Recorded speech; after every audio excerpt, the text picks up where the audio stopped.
Hi, everybody. This is Saad. Wanted to wish everyone a belated Happy New Year. Just returned last night from a trip with the family. Much needed trip. First week, the weather was horrible, but then it improved, hence the darker skin hue. In any case, today I wanted to start off the new year by discussing the latest trials and tribulations of my good friend Jordan Peterson. He was recently asked by the Ontario, I can't remember the Ontario College of Psychologists to partake in some mandatory social media training because he engages in wrong think. He says things that upset someone, and if he doesn't, well, there would be repercussions. So what I thought I would do is I would read for you his the article that he wrote in the National Post. I might skip some parts, and I'll post the link to the article. So here we go. So Jordan Peterson, I will risk my license to escape social media re-education. The Ontario College of Psychologists wants to retrain me to behave properly, and this should concern everyone. The practice of psychology in Ontario and in many other North American and Western jurisdictions is subject to regulation by professional colleges, essentially governmental organizations with a mandate to protect the public from misconduct on the part of physicians, lawyers, social workers, dentists, pharmacists, teachers, architects, and many others, including, and most relevant to me, clinical psychologists. As you know, Jordan is a clinical psychologist by training and by profession. Anyone anywhere in the world can levy a complaint to these regulatory bodies for any reason, regardless of whether the complainant has had any direct contact with the professional in question. And actually, I should relate this to some of my own personal anecdotes. I've had people with whom I've interacted on Twitter contact my university and file a complaint against me.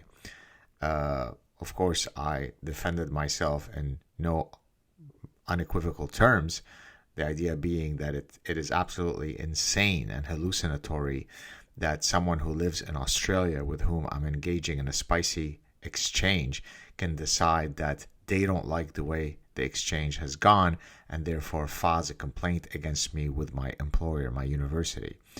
I discussed this episode in the Parasitic Mind, but it's the exact same idea that someone should have purview over what you say, what you think, how you behave outside the context of the professional realm in which you are operating is insane, right? I mean, how could it be that some idiot on Twitter who doesn't like the way that our exchange is going decides to file a complaint against me with my university? This wasn't under the guise of my professorial duties. This wasn't a student of mine in a classroom. But by virtue of the fact that I'm a public figure, he knows who my employer is, he then files a complaint. I truly think that the laws should be updated to include some sort of occupational harassment mechanism, because otherwise what happens to most professors? They say, well, I better not say anything anywhere, because not only am I afraid of my employer or my colleagues or the gatekeepers within my field, I'm afraid that some random person who doesn't like what I just said on Twitter or Facebook will then file a complaint against me with my employer, and therefore I better shut up. Well, I don't shut up, but believe me, most of my colleagues do shut up. So let's continue with the Jordan story. The respective colleges have the responsibility to determine whether each complaint is serious and credible enough to warrant further investigation. Complaints can be deemed vexatious or frivolous and dispensed with. When the college decides to move forward, it is a serious move, essentially equivalent to a lawsuit. The Ontario College of Psychologists, in fact, recommends legal counsel under such conditions. The Ontario College of Psychologists has levied a multitude of such lawsuits against me since my rise to public prominence 6 years ago, although none at all in the 20 years or so I practiced as a psychologist before that. This may seem like a lot, and quote, where there is smoke, there is fire, close quote, or so people think. But I might point out that it is difficult to communicate with as many people as I do and to say anything of substance without rubbing at least a few of them the wrong way now and then. And that's precisely, by the way, why most professors certainly never say anything of any substance, because they're afraid that if they say anything, someone will be upset by it, disappointed by it, angered by it, offended by it, triggered by it, and therefore they keep quiet. They know that they should stay in their lane, do nothing other than their own, specialized research, never venture an opinion on anything, because then someone will levy a complaint against you. That's not the type of society you want to live in if you consider yourself to be an enlightened, free society. Let's continue with Jordan. For my crimes, I have been sentenced to a course of mandatory social media communication training with the college's so-called experts. Although social media communication training is not a scientific and certainly not a clinical specialty of any standing, I'm to do so at my own expense, some hundreds of dollars per hour, and for a length of time that is to be determined only by those retraining me and profiting from doing so. How will this be determined? When those very re-educators, those experts, have convinced themselves that I have learned my lesson and will behave properly in the future.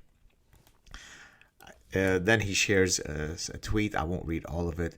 But again, think about how Orwellian this is. There is a board who decides you're acting inappropriately.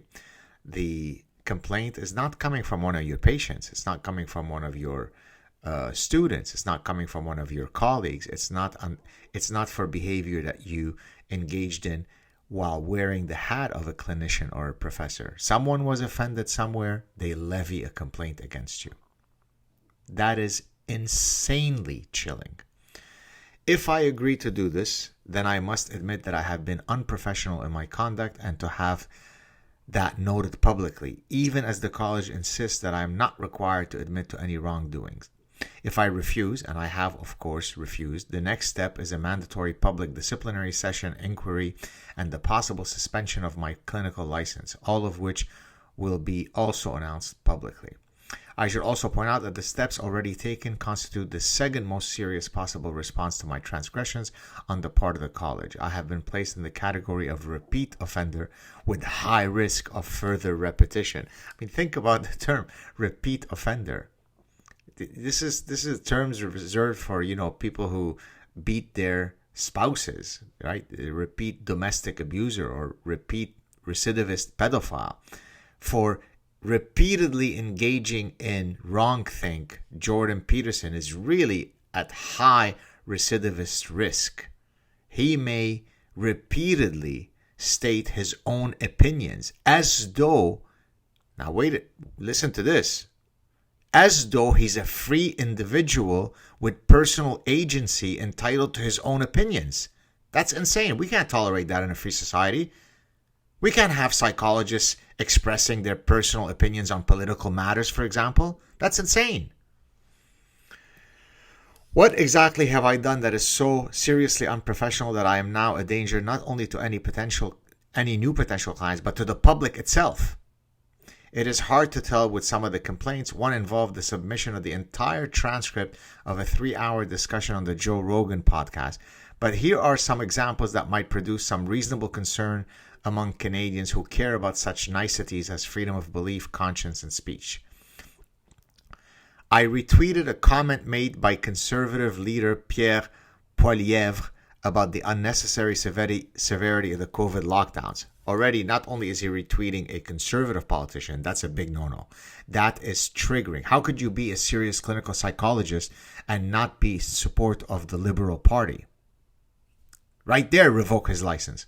Number 2, he's questioning some of the COVID lockdown measures, and we all know that whatever is the official COVID governmental policy is what science is, and anyone else who doesn't fall in line then must be an anti-science denier. We can't have clinical psychologists being anti-science deniers. Incidentally, so much of the mental health therapy is pure bullshit quackery. Not Jordan, but much of the mental health profession is founded on anything but science. As a matter of fact, that's one of the reasons, as I explained in my forthcoming book, why I decided not to go into either psychiatry or more like clinical psychology. At least psychiatry, you can prescribe some drugs, even though much of psychiatry itself has historically been rooted in quackery. But when it comes to clinical interventions, as the famous author Robin Dawes wrote a book called House of Cards. The idea being that much of psychotherapeutic interventions are rooted in complete quackery nonsense. As someone who was very scientifically minded, I wasn't sure that I wanted to spend my career being a clinician when so many of the interventions are not very clearly founded on sound scientific principles. Some are, cognitive behavior therapy is, but a lot of the other stuff, some of the most famous clinical psychologists and psychiatrists throughout the history of the field have been complete bullshit quack people. So in any case, I retweeted a comment by conservative leader Pierre Poilievre about the unnecessary severity of the COVID lockdowns.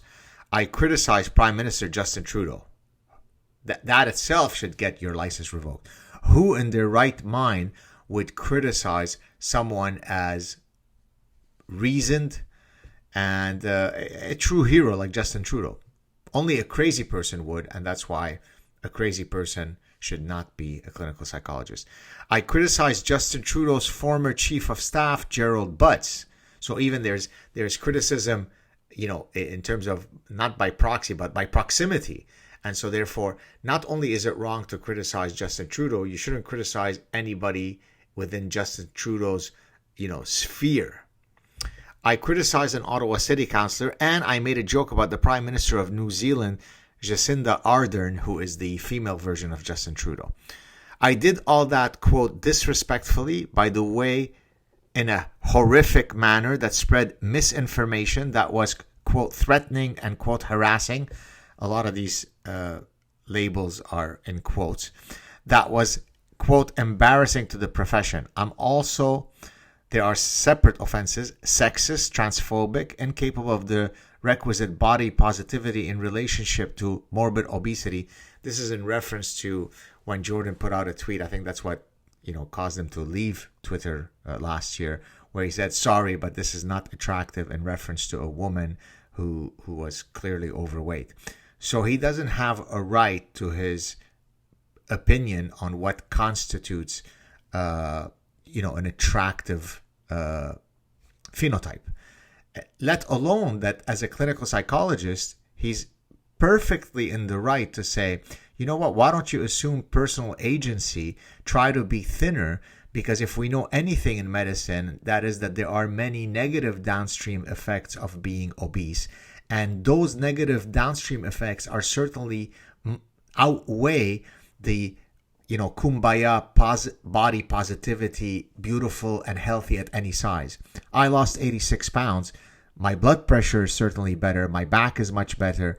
My already legendary sexual performance when I was overweight has only improved to legendary status. So being thinner, all other things equal, is better. But he's not allowed to say that. He's supposed to say, you're 500-pound walrus, you go, girl. And unforgivably of all, a climate change denialist. You say that we're about to die in 7 days due to climate change. Otherwise, you're a science denier. Every single one of these accusations and now accepted evidence of my professional misconduct is independent of my clinical practice. Again, note, he is being reported to the whatever it's called, the Association of Ontario Psychologists, because he's a clinical psychologist. But his position on climate change has nothing to do with that. But you can't be a clinical psychologist and not believe that Justin Trudeau is the savior, and not believe that Jacinda Ardern, that idiot from New Zealand, is the savior down under. You can't say that climate change is not an existential threat. I'm surprised that they didn't levy any complaints against him for not being more hateful towards Donald Trump. Maybe that's forthcoming. Let's see. Which, by the way, has been suspended since 2017. meaning that his clinical practice he hasn't practiced since 2017, when my rising notoriety or fame made continuing as a private therapist practically and ethically impossible. Every single accusation is not only independent of my clinical practice, but explicitly political, and not only that, unidirectionally explicitly political. Every single thing I have been sentenced to correction for saying is insufficiently leftist politically. I'm simply too classically liberal or even more unforgivably conservative. For criticizing our Prime Minister and his cronies and peers, for retweeting Pierre Poilievre, the leader of the official opposition in Canada, and for holding and for daring to express reprehensible political views, I have now been convicted by the College of Psychologists of, quote, harming people in some manner serious enough to justify my forced re-education. Now that I have refused, I will definitely face further exceptionally public, demanding, time-consuming, and expensive disciplinary action, including the suspension of my license. This despite the fact that none of the people whose complaints are being currently pursued were ever clients of mine. I mean, imagine how chilling that is. Or even new clients of mine, or even knew or were acquainted with any of the people they claim I am harming. This despite the fact, and please attend to this, that half the people who levied such complaints falsely claimed that they had in fact been or currently are clients of mine. So they're lying. The complainants are lying. But so what? Let's go on. It may be of some interest to note that I wrote to Prime Minister Justin Trudeau this week informing him of this situation. Here's the letter for public consideration, which by necessity repeats some of what I've just covered in this introduction. I won't read it, but you can go ahead to the article and read it yourselves. Let me go on. Why should Canadians who read this care? Perhaps those reading in this country and elsewhere might ask themselves the following question, and in all seriousness, painful as it might be to do so, requiring as it does the almost unbelievable admission that something has gone dreadfully wrong in our lovely country. 1. What makes you think that something similar won't happen to you or to someone you know and respect or even love? What makes you think you are going to continue to be able to communicate honestly with your physicians, lawyers, and psychologists and representatives of many other regulated professions if they are now so terrified of their regulatory boards that they can no longer tell you the truth? And again, let's bring it back to academia. Most professors are afraid to utter a single syllable out of place lest someone might file a complaint against them. That's in the context of, let's say, a classroom discussion. But most professors will certainly not venture any opinions on their social media because they know what will happen to them. Again, is this the type of society you want to live in? What are your children going to be taught when all their teachers, that's a regulated profession too, are so afraid of the woke mob? Okay, that's exactly what I just said. That they swallow all the ideological lies that are now required of pedagogues, regardless if they believe what they are saying. By the way, as you all know, I've been doing this for many, many years. I've been warning people about all this nonsense for several decades. If I were to publish a book only containing the emails that I've received from professors, from teachers, from students, from parents of students, documenting how terrified they are every moment of every day because someone's going to come after them for something that they may or may not say, that's not the kind of society you want to live in. Nothing is more important than fighting for the ethos of freedom. Again, freedom is not just freedom of speech that the government might infringe on. Freedom it's an ethos, it's a culture. Are you supporting the culture that is necessary to allow the flourishing of the free exchange of ideas? We're not. Where are we going to be if we allow criticism of the public figures charged with the privilege of our governance to be grounds for the demolition of not only the critics' reputation, but their very livelihood? How far are we willing to go down this road without forthright resistance? In any case, I'm not complying. I'm not submitting to re-education. I'm not admitting to my viewpoints, many of which have, by the way, been entirely justified by the facts that have emerged since the complaints were levied, were either wrong or unprofessional. He's not admitting to any wrongdoing. Well done, Jordan. I'm going to say what I have to say and let the chips fall where they will. I have done nothing to compromise those in my care. Quite the contrary, I have served all my clients and the millions of people I'm communicating with to the best of my ability and in good faith, and that's that. Again, I know Jordan for many years now as a personal friend. I can tell you that at the start of this past semester, meaning in fall, I faced a very difficult situation where there was some threats on me, some life or death difficult situations, and within a second of finding about this through the grapevine, Jordan called me. We had a very long conversation. The man is a deeply empathetic person. It's astonishing how he is demonized, because anyone who knows him, never mind if you just watch his stuff, anyone who knows him knows that he's the exact opposite of everything that he is accused of. He's a deeply caring, honorable person who will go down defending his friends, and this is why I do this clip, because I'm the same way. I will fight to the death for all sorts of people, even people that I don't know, if I feel that they are being if their rights are being violated. But in this case, Jordan's a personal friend, and it angers the living shit out of me that someone has to face such garbage. Let's go on. And to the College of Psychologists, I issue this challenge. I am absolutely willing to make every single word of this legal battle fully public, so that the issue of my professional competence and my right to say what I have to say and stand by my words can be fought in full daylight. I would and could post all the correspondence with and accusations levied by those who complained about me and the college itself public, and will do so if the college agrees. But I can't, on legal grounds justified in normal times but rendered species by the dominion of the politically correct and radical. I can't because of this, and because it is not in the interest of the college or the complainants they are sheltering and abetting to allow it.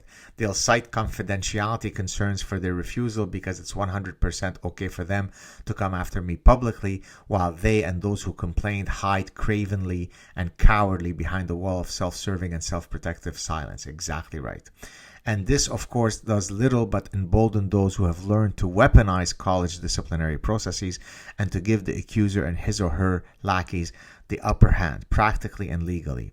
And such weaponization risks placing all our once justly trusted institutions firmly in the hands of those willing and able to manipulate them for reasons both political and personal. The sad and sorry state of this once great dominion at the dawn of 2023, and is still going to get worse before it gets better. On a related note, I think it was yesterday, I posted a clip, a tweet where I said, look, if I were to, I'm paraphrasing the tweet, if I were to question the efficacy of the COVID vaccinations, I'm labeled a Himmler. By the way, I got vaxxed, but if I question, wait a second, the efficacy as we were promised doesn't seem to be veridical, and if I question that, I'm labeled Himmler by the pro-vax people. If I then go ahead and say, maybe we're jumping the gun in the tragedy that just happened in the football game, where I think the gentleman's name, I'm going on top of my head, Damar Hamlin, where he had to be resuscitated twice due to a cardiac arrest following a hit. If I say, well, let's wait and see whether that's because of the vax issue. It's inappropriate to presume that it is that. Not every cardiac arrest that happens. I know of many cases of very supposedly healthy, certainly soccer players, where they've had cardiac arrests before COVID happened. It could be due to that. It could not be to that. For simply calling for epistemological temperance and epistemic humility, I was labeled a Himmler. So if I question the efficacy of the vaccine, I'm Himmler. If I question the idea that what just happened in the football game it might not be due to the vaccines, I am labeled a Himmler. Now, in this case, it wasn't someone complaining about me, to my employer. But if you see the vitriol I received, I don't know, thousands and thousands, someone who doesn't have the personhood to simply go F off, right? And I go about enjoying my time with my family on vacation. Well, you could imagine that they would be cowed into silence because they'd say, look, I don't have the strength of character to withstand thousands and thousands of people coming after me on social media. So for all sorts of reasons, whether it be for people wrongly complaining about you to your employer or people, attacking you on social media, you create an ethos that is contrary to the fundamentals that are necessary to live in a free society where you promote and condone the free exchange of ideas. Okay? It's wrong. It doesn't lead to good outcomes. Much of history is defined by societies where people couldn't say what they believed and what they thought. That's the default value of human realities. And for a bleep of history in the West, we've had this wonderful system where for a little bleep in history, we were able to express ourselves freely. And now we are losing it. We are reverting to the default value. But rather than it being some autocrat or emperor or sultan or king saying, you better shut up or I'll behead you, it's the mob. It's frivolous lawsuits. It's frivolous complaints. It's contacting your employer. It's the e-mob. It's all sorts of mechanisms that slowly eat away and erode as I said, the ethos of free inquiry and freedom of speech. Jordan, I'm right there with you, buddy. I will support you in any way that I can. Anyone should support what Jordan is going through, whether you like what he says or you disagree with what he says. That's the whole point about supporting deontological principles. Remember, I've said this many times, and I explained it in the Parasitic Mind. Deontological ethics is where there are absolute truths that cannot be violated. The concept of presumption of innocence is a deontological one, right? And that's why I was very angry with Sam Harris, because he violated deontological principles repeatedly for consequentialist reasons. It doesn't matter if you shut Donald Trump's ability to communicate. He's simply too dangerous to allow him to communicate. It doesn't matter that Brett Kavanaugh didn't get his due date in court when it comes to the attacks against him and the accusations against him. In this case, it's simply too important to not take those accusations seriously. It wasn't a trial. It was a job interview. It doesn't matter if the journalists and social media companies suppressed the Hunter Biden story because it was too important to ensure that Joe Biden became president again instead of Donald Trump. That's what your intellectual hero Sam Harris said. There is nothing more grotesque than that. Deontological principles cannot be violated. Jordan Peterson, notwithstanding that he is a clinical psychologist, has personal agency, has personal dignity. He has the right to express his opinions in any way that he wants. And to argue that his positions are so grotesque, so offensive, that he can no longer be a viable clinician is just one of many, many ways by which you silence public figures. I'm with you, Jordan. Love you, buddy. Happy New Year, everybody. Cheers.